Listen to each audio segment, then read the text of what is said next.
As 2025 ends, the United Arab Emirates has announced a complete military withdrawal from Yemen, abruptly ending nearly a decade of involvement. This move, declared on the year's penultimate day, signals the collapse of the once solid UAE-Saudi alliance in Yemen. The official reason: safety of Emirati personnel. But beneath the surface, a crisis has erupted, pitting the UAE against its longtime partner, Saudi Arabia. For years, both nations led the coalition to restore Yemen's government and counter the Iran-backed Houthis. The UAE's final exit marks not just the end of its mission, but a dramatic fracture in Gulf unity. The timing is explosive. This wasn't a planned drawdown, but the result of a sudden public confrontation. The partnership that once shaped Yemen's future has now become a source of instability, leaving a power vacuum and deep uncertainty. The rift between Riyadh and Abu Dhabi fundamentally alters the balance of power, especially in southern Yemen, where the UAE backed separatists.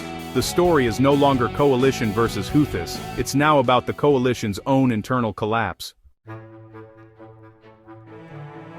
The crisis exploded on December 30, 2025, when Saudi forces bombed the southern Yemeni port of Mukalla, not to target Houthis, but to destroy a UAE-linked weapons shipment. Riyadh accused the UAE of arming the Southern Transitional Council, STC, a separatist group, crossing a red line.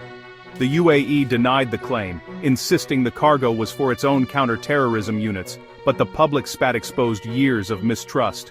In response, Yemen's Saudi-backed government cancelled its security pact with the UAE and issued a 24-hour ultimatum: Emirati forces must leave immediately.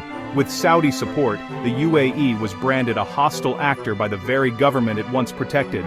Facing military threats and diplomatic isolation, the UAE announced its withdrawal. Less a choice, more a forced retreat.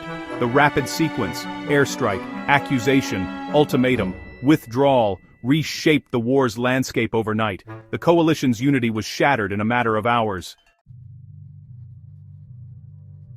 To understand this rupture, we must revisit the uneasy Saudi-UAE partnership in Yemen. Both entered the war in 2015 to defeat the Houthis and restore Yemen's government, but their goals diverged. Saudi Arabia prioritized a unified, friendly Yemen to secure its border and contain Iran.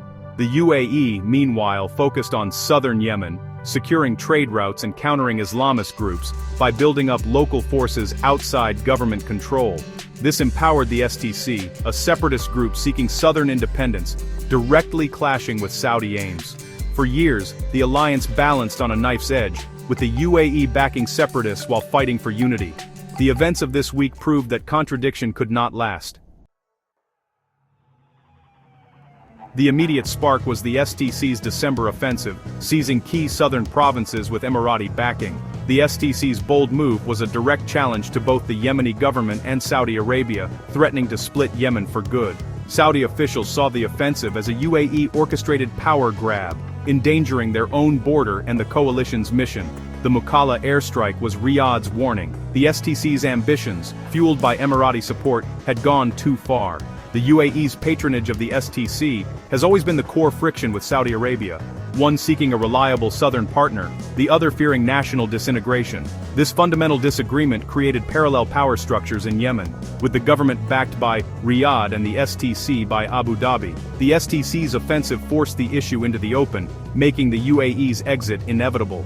The coalition's internal contradictions finally erupted into crisis.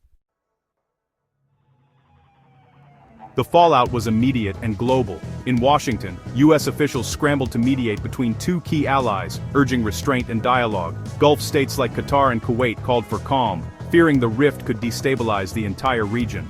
The crisis rattled financial markets.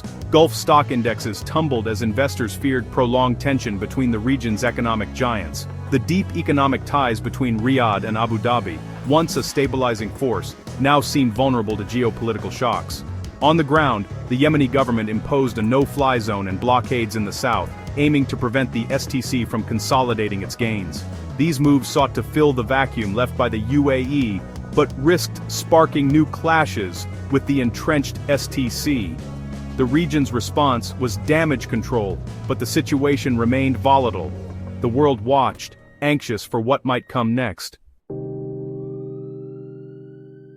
The UAE's withdrawal closes one chapter, but opens a new era of uncertainty for Yemen and the Gulf. In the short term, the STC may be weakened, but it remains a powerful force unlikely to surrender its gains. The fractured coalition gives the Houthis an opening to exploit their rivals' disunity, threatening the fragile truce in the north. The absence of Emirati counter-terrorism units could also embolden extremist groups. For the Gulf, the Saudi-UAE split exposes deep strategic rifts that will be hard to repair. The alliance that once shaped the region is now in question, with trust badly damaged. For Yemenis, the suffering continues, with peace seeming even more distant. As 2026 dawns, the future of Yemen and the Gulf hangs in the balance.